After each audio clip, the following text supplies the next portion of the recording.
నిన్న మా పక్కింట్లో ఉన్న వైఫ్ అండ్ హస్బెండ్స్ అయితే ఫుల్లుగా గొడవ పడుతున్నారండి. ఏంటబ్బా చక్కగా చిలక గోరింకల్లా ఉన్నారు కదా అనుకున్నాం. వీళ్ళు ఇంతకుముందు ఎప్పుడూ గొడవ పడిందే లేదు. ఏమన్నా సీరియస్ మ్యాటరా అని నేను అమ్మ వెళ్ళి చూసాం.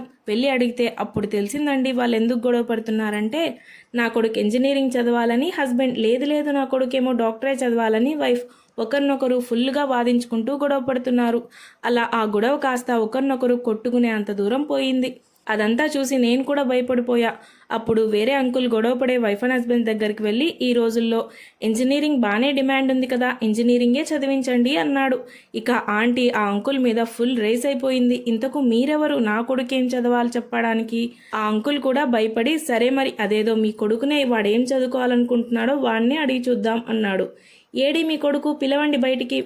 మరెక్కడ మీ కొడుకు అంటే నవ్వుతూ, ఇంకా మా కొడుకు పుట్టనే లేదు, ఫ్యూచర్ ప్లానింగ్ చేసుకుంటున్నాం అన్నారండి.